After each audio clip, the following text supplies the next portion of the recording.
Hello dear student, हम translation के बारे में पढ़ रहे हैं। मैसेंजर आरएनए से प्रोटीन बनने की प्रोसेस है और इसमें हमने अभी तक इसके स्टार्टिंग पॉइंट्स पढ़े, इसमें कौन कौन से पॉइंट्स होते हैं उसके बारे में, और जो इनिशिएशन पॉइंट्स हैं उसमें हमने पढ़ा कि प्रोकैरियोट्स में जो फर्स्ट अमीनो एसिड्स जो ट्रांसफर आरएनए बनता है वो मेथियोनिन ट्रांसफर आरएनए होता है। इन केस ऑफ प्रोकैरियोट्स ये फॉर्मल मेथियोनिन ट्रांसफर आरएनए होता है।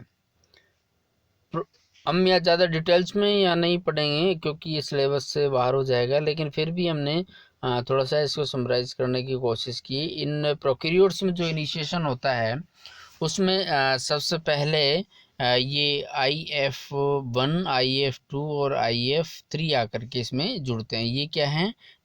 इनिशिएशन फैक्टर 1, 2 और 3 है और ये 30S सब यूनिट्स ऑफ राइबोसोम्स है। इन प्रेजेंस ऑफ GTP ये आकर के जुड़ते हैं, तो ये 30S सब यूनिट से इसमें GTP जुड़े हैं। एक इनिशिएशन फैक्टर 1, 2 और 3 इसमें आकर के जुड़ता है।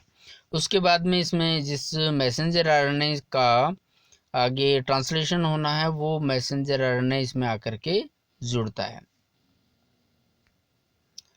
नेक्स्ट जो स्टेप है उसमें ट्रांसफर आरएनए इसमें आकर के जुड़ता है। ये ट्रांसफर आरएनए है जो एन फॉर्मल मेथियोनिन होगा ऑब्वियसली, फर्स्ट अमीनो एसिड्स वाला। और इसके बाद में जैसे ट्रांसफर आरएनए आकर जुड़ता है तो इनिशिएशन फैक्टर 3 यहाँ से रिलीज हो जाएगा। तो अब हमारे पास में क्या है, एक तो 30A सब यूनिट्स हैं और मैसेंजर आरएनए इसमें जुड़ा हुआ है, ये 30A सब यूनिट्स हैं और इसमें एक GTP है, इनिशिएशन फैक्टर 1 है और 2 है। इसके बाद में जो राइबोसोमल यूनिट जो लार्ज सब यूनिट होती है वो आकर के इसमें जुड़ती है और एक कॉम्प्लेक्स पूरा प्रोसेस ये बना लेती हैं। इसको हम ये अभी बिल्कुल कंप्लीट हो गया प्रोसेस। और इसके बाद में नेक्स्ट स्टेज में ये इनिशिएशन फैक्टर 1 और 2 और GTP भी रिलीज हो जाते हैं और now it is ready for the translation process, जब तक एंड पॉइंट्स नहीं आएगा। और इसी पे फिर P और A और E साइट्स होंगे जिनकी डिस्कस हम आगे करेंगे। इसी के साथ में एक और इम्पोर्टेंट चीज़ है इसमें, जो जहाँ से मैसेंजर आरएनए, जैसे ये एक दिखा रखा है, ये बहुत ही इम्पोर्टेंट चीज़ है, you have to be remember about it. ये इस मैसेंजर आरएनए का स्टार्टिंग पॉइंट्स हैं जिसको हम स्टार्ट कोडॉन्स के नाम से जानते हैं। और ये जनरली ये AUG ही होता है ज़्यादातर केस में। इसके आगे 16S राइबोसोमल आरएनए जो इसको रिकॉग्नाइज करता है, उसके आगे साइन डाल्जेनो सीक्वेंस होती है। ये सीक्वेंस इम्पोर्टेंट है। साइल डार्जेनो सीक्वेंस होती है, ये एक्चुअली वो सीक्वेंस है, एक तरह से रेगुलेटरी सीक्वेंस है। और ये रेगुलेटरी सीक्वेंस है और ये निर्धारित करती है ये कि इसका ट्रांसलेशन प्रोसेस होना है नहीं होना है और किस तरह से होगा। और इसी साइन डाल्जेनो सीक्वेंस का ही एंटी मतलब इसका कप्लीमेंट्री सीक्वेंस होती है 16S राइबोसोमल आरएनए में, जो इसको एक तरह से स्टेबिलिटी प्रदान करते हैं या फिर इस मैसेंजर आरएनए को यहाँ पर रिकॉग्नाइज करता है।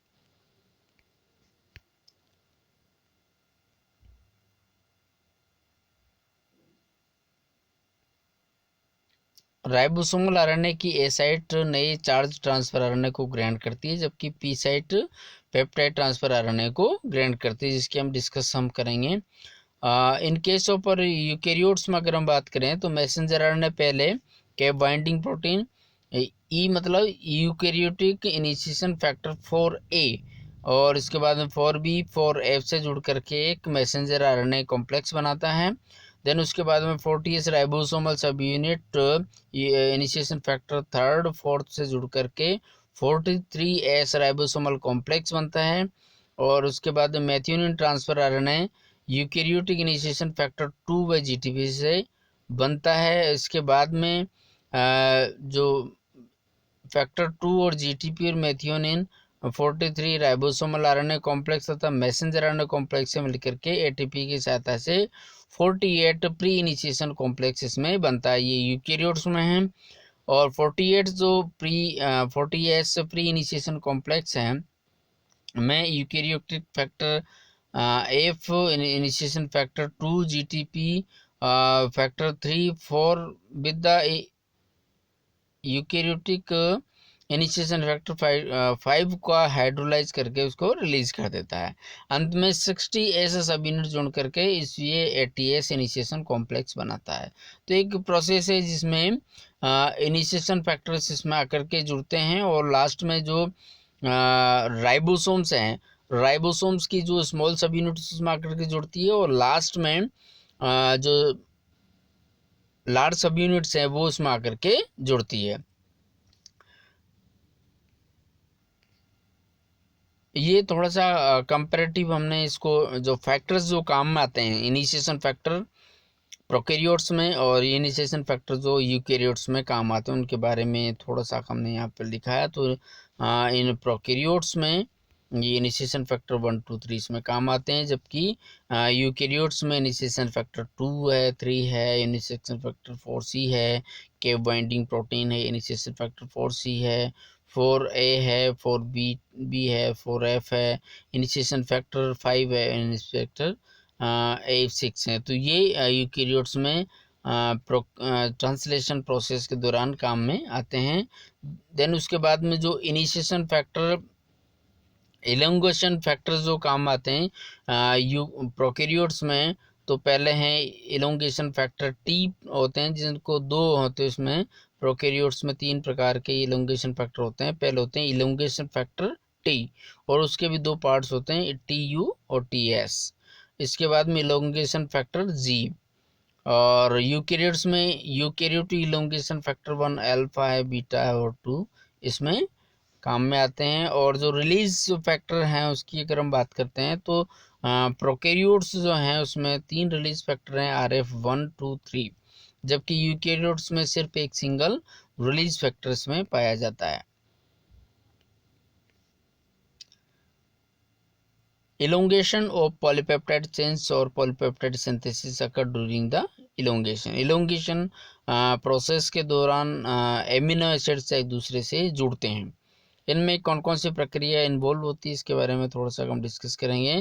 तो सबसे पहले जो इलोंगेशन फैक्टर होता है इन बैक्टीरिया में हम डिस्कस करते हैं। तो सर्वप्रथम जो elongation factor TU elongation factor आए नए जो ट्रांसफर आरएनए से जुड़ता है और GTP का एलोंगेशन फैक्टर TU द्वारा हाइड्रोलाइसिस से प्राप्त एनर्जी की सहायता से ट्रांसफर आरएनए राइबोसोम्स की ए साइट से जुड़ता है। ये एक डायग्राम होगा नीचे, इसको आपको ध्यान से मेमोराइज करना पड़ेगा।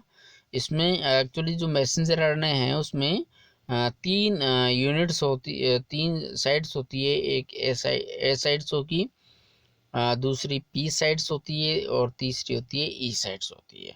तो सबसे पहले जो ट्रांसफर आरएनए जो होता है, ट्रांसफर आरएनए वो यहाँ पर के जुड़ता है, फिर वो इस पे ट्रांसफ़र होता है, फिर उसके बाद में वो ट्रांसफ़र होता है इस पे और उसके बाद में आगे जा कर के वो रिलीज़ हो जाता है। तो ए साइट, P साइट और ये E साइट, तो 3 इम्पोर्टेंट इसमें साइट्स होती है राइबोसोम्स में, उनको हमें यह ध्यान रखना है। तो peptide bond form between the incoming amino acids, जो एमिनो एसिड्स आते हैं वो ए साइड से जैसे P साइड्स पे आता है तब वहाँ पर उसके दोनों के मध्य पेप्टाइड बॉन्ड का फॉर्मेशन हो जाता है। पेप्टाइड बॉन्ड का फॉर्मेशन के बाद में जो राइबोसोम से translocate in the 3 days direction में ट्रांसफर करते हैं, जिससे ट्रांसफर आने साइट में P साइड से E साइड पर मूव कर जाता है। इस ट्रांसलोकेशन में जो एनर्जी है वो GTP के माध्यम से मिलती है। जो अनचार्ज जो DNA है जो E साइड पे चला जाता है, अनचार्ज का मतलब ये होता है कि अब उसके ऊपर से एमिनो एसिड्स वहाँ से रिलीज हो चुका है और दूसरे एमिनो एसिड्स के साथ में वो जुड़ चुका है।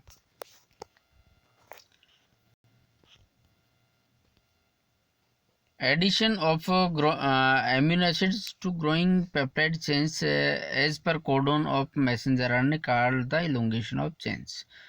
elongation या दीर्घीकरण उसी को कहते हैं जिसमें एमिनो एसिड्स एक दूसरे से जुड़ते हैं।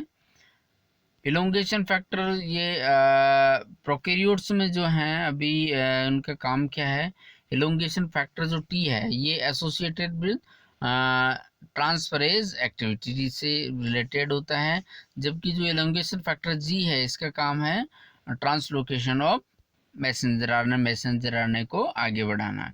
इसी तरीके से जो यूकेरियोट्स में जो एलोंगेशन फैक्टर होते हैं, जैसे वन है, वन का अल्फा और बीटा जो है, तो अल्फा काम करता है इसमें associated with transferase activity and delivery of amino acid transfer RNA to ribosomes.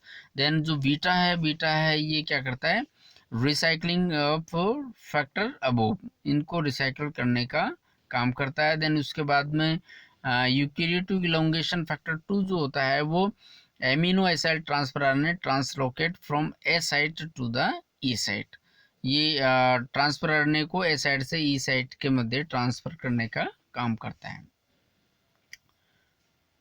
Generally जो दीर्घीकरण या एलोंगेशन फैक्टर जो स्टेज है उसको हम दो पार्ट्स में डिवाइड कर सकते हैं, binding of amino acid transfer RNA to A site से जुड़ना, और उसके बाद में पेप्टाइड बॉन्ड्स का फॉर्मेशन होना।